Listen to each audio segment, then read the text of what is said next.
Good morning. Welcome to Faith in the Morning. Something good is going to happen to you today, so expect miracles. Faith in the Morning exists to help you start your day with faith and encouragement, and that's what's going to happen today. We're so grateful that you're part of Faith in the Morning, whether you're listening on Apple Podcasts or Spotify, watching on Faith Plus On Demand, Facebook, YouTube, or Twitter. Welcome to Faith in the Morning, and something good is going to happen to you today.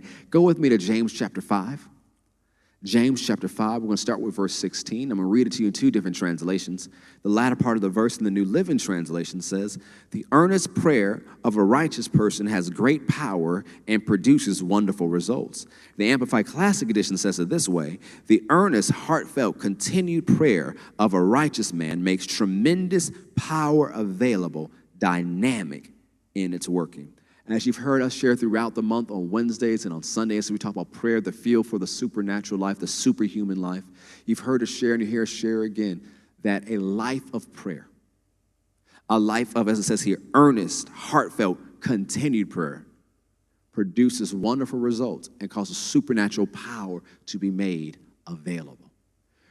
We want to move you from having miraculous moments to having a miraculous life, from having supernatural experiences to having a supernatural life. And that comes through prayer. Yes, you have your prayer time in the morning. Yes, you have your time in the Word in the morning. You spend time praying and interceding and offering up the different types of prayer the Scripture tells us to. But also throughout the day, turn to Him. Look to Him for instructions. Remember, it tells us in Philippians chapter 4 that in everything, let's just go there, because notice the key is in everything, not just in your prayer closet in the morning. Go to Philippians chapter 4. We're going to look at it real quick. Philippians chapter 4. "Be anxious for nothing, but in everything, by prayer and supplication with thanksgiving, let your requests be made known to God." There's so many things to say about this right here, but in everything is what I want to key on this morning before we go. In everything. Not just next time you go to your prayer closet, next time you have your scheduled time of prayer, and I'm not knocking scheduled times of prayer. You need scheduled times of prayer, because if you don't have scheduled times of prayer, most likely sometimes you won't pray. But I'm talking about when things show up quickly, suddenly, things you didn't expect. In that moment, turn to prayer. Because you know what happens if you turn to prayer with thanksgiving, letting your requests be known to God? You turn away from worry. You turn away from anxiety. You turn away from a trap of Satan called the cares of this world.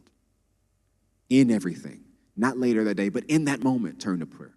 Now you might say, well, I'm around a lot of people. I can't just suddenly drop to my knees and pray. I'm not saying you need to do that. But on the inside, pause to pray. On the inside, talk to God. On the inside, acknowledge Him and know He'll direct your path. On the inside, carry that conversation with God. Have that ongoing conversation throughout the day. When you live that way, your life transforms and it produces power and causes tremendous power to be made available. You might say, well, everything's going fine. I don't have anything to turn at that moment. Well, instead of always praying about when you need something, have a prayer of thanksgiving. You see something that's great. You see something in nature. Man, that's beautiful. Say, Father, you did a good job making that. It's continuing that internal conversation and living this way produces wonderful results and causes supernatural power to be made available in your life, and not just for you and your family, but for those you will come across in your life's journey. So remember, miracles are for you today. Even as we begin to wrap up this month, don't think that God is out of miracles. He has great miracles for you.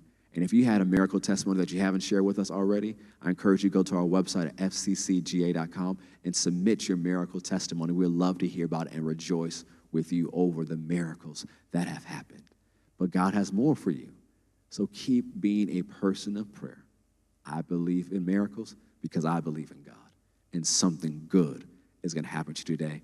So expect miracles. God bless.